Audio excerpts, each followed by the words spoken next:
Why most loan officers don't need more leads yet.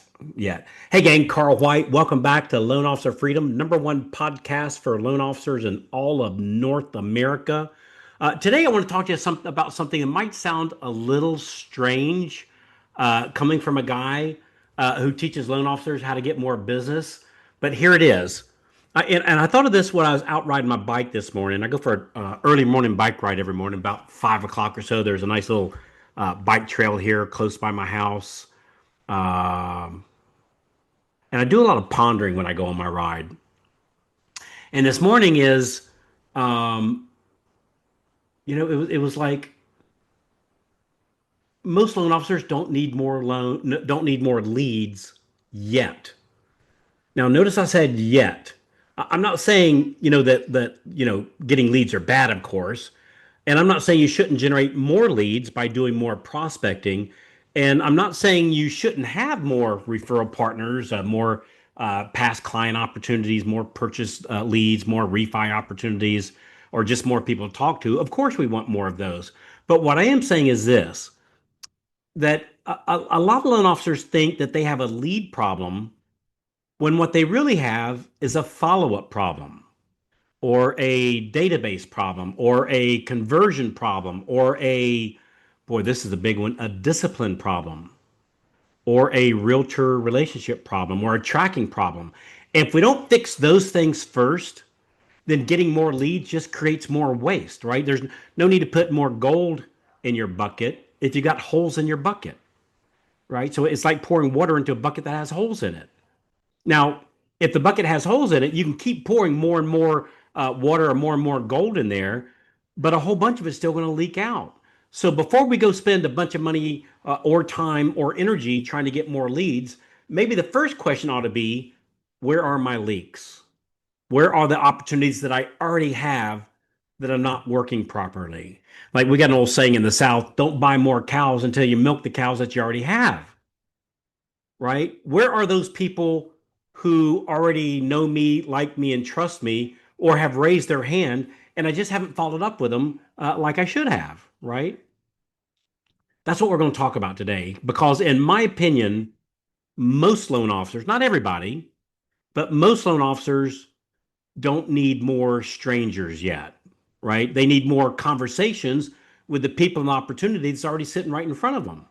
Now, I know the first thing a lot of loan officers say when business slows down, they say, "Hey, I need more leads." Right? Me too, right? I used to say that too. I hear that all the time. I need more leads. I need more realtor referrals. I need more online inquiries. I need more people to talk to. And again, I get it, right? I mean, that feels like the obvious answer. And when the pipeline is light, we naturally think we need more coming in the top, right? And sometimes we do. But a lot of times, when I really sit down with a loan officer and we start looking at what's actually going on, we find out that the problem isn't that there are no opportunities, right? The problem typically is that the existing opportunities aren't being worked, right? The past clients aren't being called. The pre-approved buyers are just sitting there without enough follow-up or leadership, frankly, right? The realtor relationships are not being followed up with. The realtors that were listing agents aren't getting called, aren't getting a follow-up meeting with you. The leads that came in last month, I see this all the time. The leads that came in last month were contacted once or twice and then forgotten about. If you're not having a conversation with 95% of your leads, that's a problem, right? We mapped that out in a previous episode of the podcast here recently. Yeah, that's a big one. Like leads, but the leads came in last month, were contracted once, twice, and then forgotten about. The loan officer doesn't really know where the business came from, what converted, what didn't convert, or where the leaks are, right? That's really the problem. So they say, hey, I need more leads because it feels better than saying I need a better follow-up system, right? I need more discipline. I need to be more consistent. And listen up, that's not a shame thing, right? That's not me beating anybody up, right? It's just the way it is. Like we've all done it. I've done it. It's easier to look for something new than it is to go back and work the stuff that's already sitting there. New leads are exciting, right? New leads feel like possibility. And there's a little there's a little dopamine hit when a new lead comes in. You think, hey, maybe this is the one. But old opportunities are most often where the money's hiding. A past client that already knows you, a past client already trusts you, a pre-approved buyer, they already raised their hand. You already did the hardest part. They pulled their credit, right? They trusted you enough for that. Or maybe a realtor that you've already had coffee with, or you already did a deal with, who already knows who you are, or a database contact already knows. Or they either already know you, or they certainly already have some sort of connection to you already. So the question becomes, are you actually working what you already have? Are you actually milking the cows that you already own? Because sometimes the treasure is not buried across town. Sometimes it's sitting right there in your own garage and you just haven't opened up the boxes. So let's start with the past database. This is likely one of the biggest opportunities in the entire mortgage industry.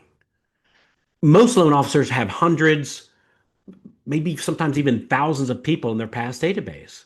Past clients, old leads, family, friends, people they quoted, people they pre approved, people they closed, people they talked to 2 years ago, people that they helped 5 years ago.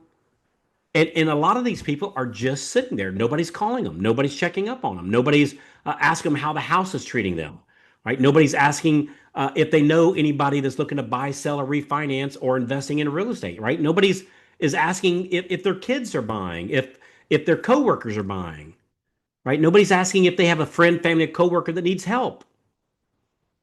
And then the loan officer says, "Hey, I need more leads." No, maybe you just need to call the people who already know who you are. Like I'm a big proponent of if you're having a cold call, you've screwed up somewhere, right? I've screwed up. I've made cold calls before. It's because I screwed up. So, and by the way, when I say communicate with them, I'm not talking about blasting them with a generic newsletter that they probably don't need, right? I'm not talking about sending a market update that sounds like every other market update. I'm not talking about just dropping them some automated drip campaign and hoping something magical happens. I suppose there's nothing wrong with any of those things, but what I'm really talking about is a real conversation.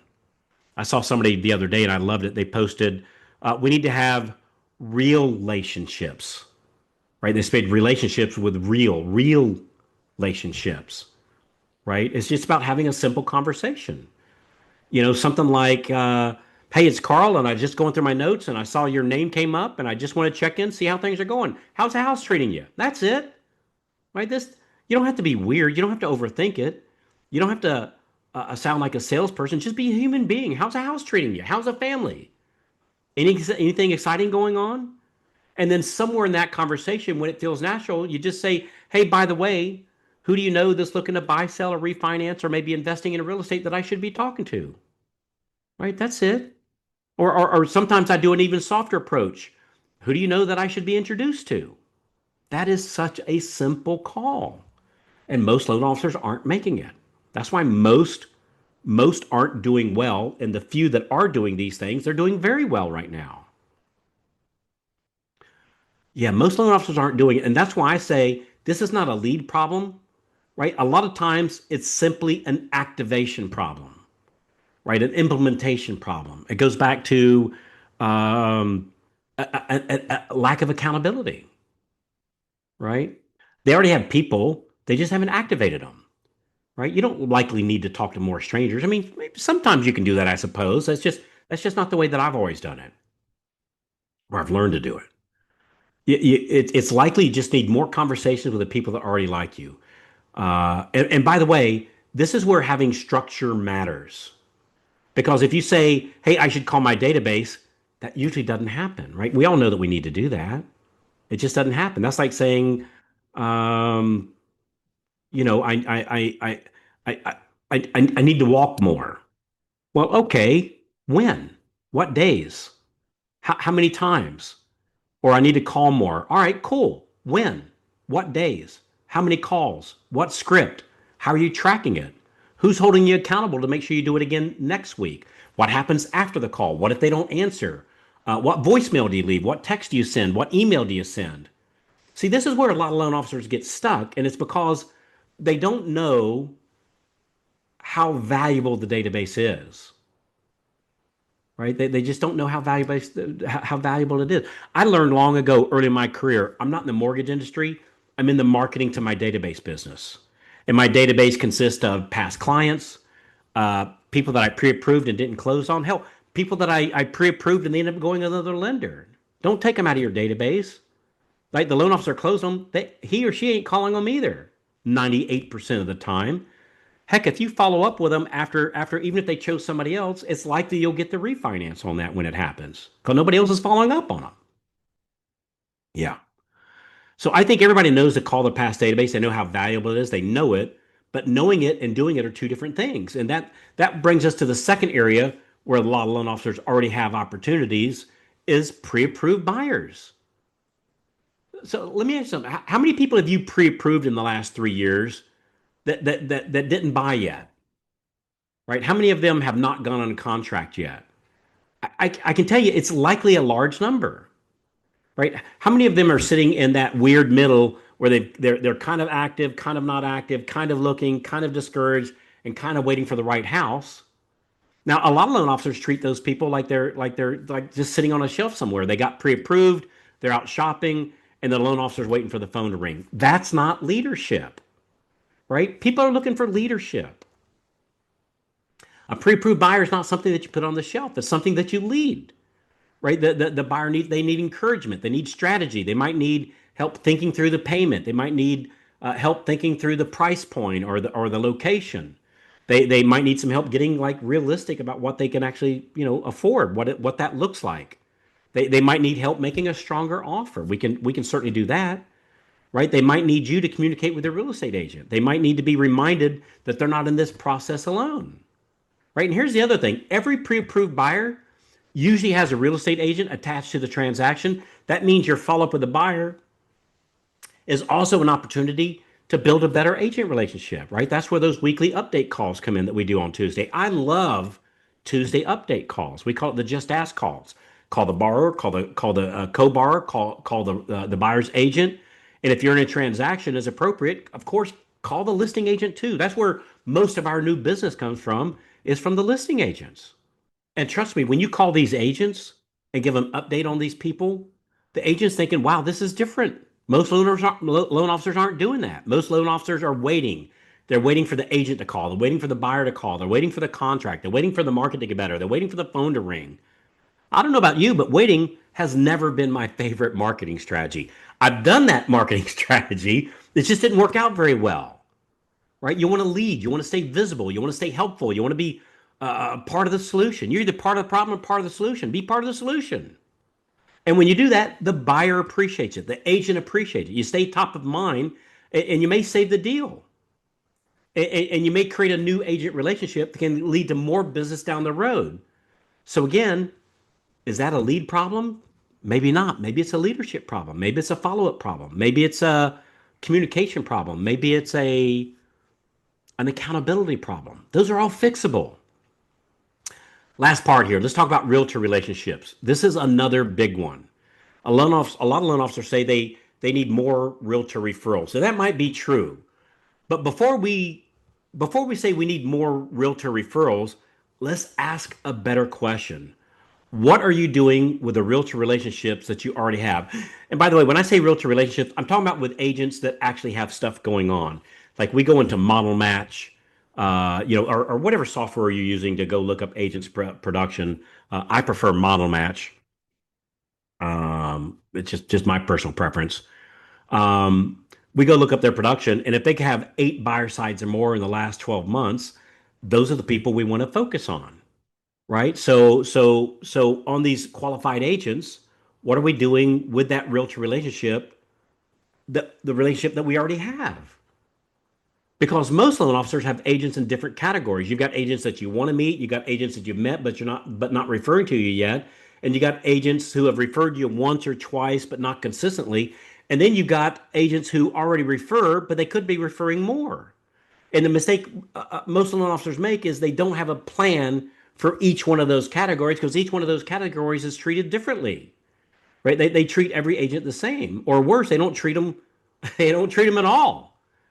They call once and disappear. They have coffee once and disappear. They close one deal with an agent and assume the relationship is now locked in forever, or they have a random value piece without a real strategy. That's not a relationship plan. That's just that's just hope with a calendar reminder. What you really want is rhythm. Like, who are the agents you're trying to meet? Who are the agents that you've met but they haven't referred yet? And then who's your focus 40, right? The agents that's already referring to you. Those they already referred to you once and you're hearing from them regularly, right? Who are the agents where there's a gap? That's a big one. In other words, they've done business with you, but they're also doing a bunch of business with other loan officers. Now, and again, I'm not saying you need 500 realtor relationships. In fact, that's part of the problem. Most loan officers don't need 500 realtor relationships. They need a better job with the 20, 30, maybe 40 that could actually move the needle. I find that our average qualified agent that we're following up with appropriately, we get 0.75 deals per month. In other words, if we have, um, if we have 10 agents of qualified agents that we're appropriately following up, it's worth about 7.5 deals a month. It's a good living on 7.5 deals a month. And if you want to build better relationships with agents, you need to do more than say I give great service, right? I close on time. I communicate well. Those are very, very, very important. I'm not saying that they're not. But you have to show agents how you can also help them. How can you make them make more money? How can you help them convert more leads? Like, I find the biggest problem of qualified agents, they don't need more leads. They need help converting the leads that they already have. On average, a top agent only closes 1 out of 20 leads. I think with your help, with your guidance, with your leadership, you could double that to 2 out of 20, which is only going from 5% to 10%. That'd be literally a doubling of their business without getting one extra lead for them, right? So yeah, I find that, and how do you make them look good in front of their clients, right? Or how do you help them follow up with prospects who are not ready yet? How do you help them create a better buying experience? That's where the relationship really starts to change, because now you're not just another lender asking for referrals. Nothing wrong with doing that, but you're also bringing something useful to the table, helping them get more deals by just helping them close more of the deals that they already have, or closing more of the leads that they already had. And again, this is why I say most loan officers don't need more leads yet. They need a better realtor relationship strategy. They need to stop letting they need to stop letting warm relationships go cold. That's a really big problem. They need to stop having like one coffee meeting and then wondering why the agents didn't send them business, right? They need to stop assuming that being nice is the same thing as being valuable, right? You could be the nicest loan officer in town and still be forgotten. You just need a plan. So the next part I want to talk about is a follow up. But you know what? I think I'm going to do that on the next episode. So I just kind of wanted to point out the the problem and the solution. The problem is we're just relying on more leads when the solution is just closing more of the leads that we already have, cultivating the relationships that we already have, milk the cows that we already have, right? And yeah, and then in part two of this, we'll talk about the follow up process. Hey, when you're ready to like, you want some help knowing, hey, Carl, tell me about the value add. Tell me how you help them get more closings. How do you help them convert more of the leads that they already have? And how do I convey to them that I can help them close more of the leads that they already have? Like, if you ever have a qualified agent reach out to you and say, hey, I need you to help pay for my Zillow leads, more leads is not their problem, particularly not from Zillow. Their problem is they're likely not converting the leads that they already got from their last open houses for the last 6 months. Help them do that. And if you want some help on how do you have that conversation with them, we have a great program called the Follow Up Refer Back, where we talk to real estate agents how we follow up on their leads that they have and then refer back to that agent and help them go to the closing table more. I'll show you the script. I'll show you how to set that initial appointment. I'll show you how to close them. I'll show it to you soup to nuts. Just go to getmoreloans.com, getmore, getmoreloans.com, getmoreloans.com, and free of charge, we'll walk you through that exact program. When you schedule the call, when you go to getmoreloans.com, what it'll do is ask you a couple questions so we can prepare for the call, and then it'll take you to a calendar where you'll pick the time and date works best for you. And just let them know when we do that call, whether it's myself or Kristen, or Jennifer, Joanna, whoever is that's helping you on that call, tell them you want to hear about the follow up refer back program, and we'll walk you through that. It's absolutely killer. Again, we'll do that free of charge. We found the best way to demonstrate we can help loan officers is to actually help them first before they give us one single dime. Right? That's how you get customers, and show them that you can help them, right? And the best way to show them you can help is not to tell them you can help them, show them you can help them, and show them for free. And then if you like that, you go, wow, I'd like to do this more often. Well, we can talk about that. But either way, totally cool. GetMoreLoans.com. I'll talk to you when you call in, and I'll see you on the next episode where we'll talk about the follow up.